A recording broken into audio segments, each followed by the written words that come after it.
Well, let's continue with matters surrounding the medium-term budget policy statement expected this afternoon. The residents from disadvantaged communities and provincial members of the South African Communist Party are staging a picket outside the gates of Parliament. This is ahead of the Minister of Finance's speech, which will be delivered this afternoon, and that's where we find our colleague Nasiphi, who is live for us at outside the Parliament gates. Nasiphi, good morning to you once again. The group have started to gather, and exactly what is it that they are demanding? I see a placard behind you there. Well, the groups that will be picketing outside the gates of Parliament are hoping that their cries outside the gates of Parliament will be paving a positive speech by the Finance Minister Enoch Godongwana later on this afternoon. And obviously they come to Parliament with a set of demands at hand. And I'm joined by Reginald, who is from the Back to Work campaign in the Western Cape. Sir, thank you so much for your time. But I know that you have some core issues that you want the Minister of Finance to look into. Talk to us on those. Yeah, first of all, we're talking about unemployment.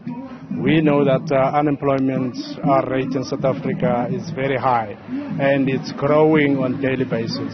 And we are saying we need to address the issue of unemployment. But budget cuts are not in any way addressing that. But I think that's one of our demand. And there's a basic income grant, which also relates to the unemployment. At least, if we are saying people should be provided in a basic income grant of 1,500, at least it gives them a buying power. They are able to go buy food for their families and all that. And also that contributes to the economy of this country. And another thing is the public health. Public health is it's a problem. It's a problem. And there's short of staff, there's short of nurses, short of doctors, resources in those facilities. I mean, it's a chaos. And they need to be careful. And we need money to fix those areas. And there's a delivery of municipal services. Damn, go to our locations. Sewage is running on the streets to the houses. And I mean, who cares? Nobody is even thinking of coming and fixing those things. And we are saying, pump in money, we can do it. And lastly, we're talking about gender-based violence and femicide. Gender-based violence is an issue, and which also unemployment, I think it's a most contributing factor towards gender-based violence. Because when you don't work, your mind is working 24/7. You do whatever you think is best for you because you're hungry. Reginald, you said something quite interesting, that we need money. Do you think government has enough money to attend to some of the issues that you would like the Finance Minister to look into, the basic income grant, and also ensuring that there is enough or adequate employment in the country? Look, I think we are sick and tired of hearing every year in, year out that government doesn't have money to create jobs. Yes, government have money. It's just that we don't have a plan. They need a plan how to create jobs. There's so money. There's so many, plenty of money in our country, and it's just that it's been mismanaged. You understand? And yeah, and it's been misallocated. Yeah. So we are saying basic income grant, unemployment for us it's important, and we are prioritizing those things. You understand? We need Unaziga or Mr. Godongwana to look at those things and make budget for those things. What happens if it doesn't? I mean, these demands that you have, or these key interests that you have, are not new things. We've had civic organizations countless times marching to Parliament over gender-based violence, unemployment, budget cuts and the likes, and basic income grant rather. What happens if they don't, attend to this?